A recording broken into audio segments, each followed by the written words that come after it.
It-tlieta filgħaxija fil-Parlament ressa abbozz ta' liġi biex l-qorti tikkonverti ruħha f'qorti ta' droga.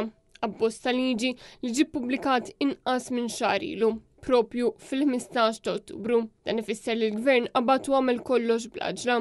Fost l-oħrajn qed jiġi propost li l-Bord ta' Riabilitazzjoni ta' persuni li nqabdu bid-drogi jiżdied minn 4 persuni għal 7 persuni. Fi press briefing ġi spjegat li biex persuna tkun tista' tagħmel talba lil qorti biex tikkonverti ruħha f'qorti dwar id-droga hemm għadd ta' kriterji li jridu jiġu sodisfatti. Fosthom li l-akkuża trid tkun turi biċ-ċar id-dipendenza tal-akkużat fuq id-droga. Intqal ukoll li fil-preżent il-fakultà li l-qorti tikkonverti ruħha f'qorti dwar id-droga isseħħ biss fejn ir-reat li bih il-persuna tkun akkużata ikun jikkonsisti f'offiża volontarja fuq il-persuna jew ikun twettaq waqt li l-akkużat ikun fil-possess ta' arma jew bl-użu ta' arma tan-nar jew splussiv.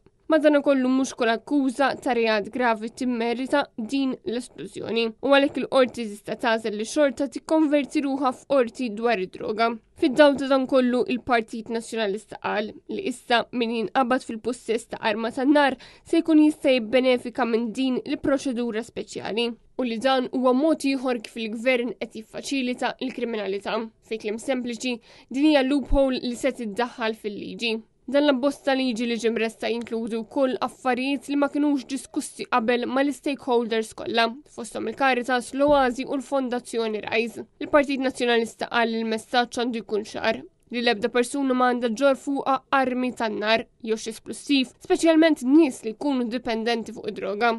Barra minn hekk din ir-riforma se twassal biex min qabad 200 gramma eroina, 200 gramma kokaina, 500 pillola ecstasy jew kilo cannabis jieħu pina massima differenti. Dan hekk kif fil-qorti tal-Maġistrat il-pina massima hija ta' 12 sena priġunerija.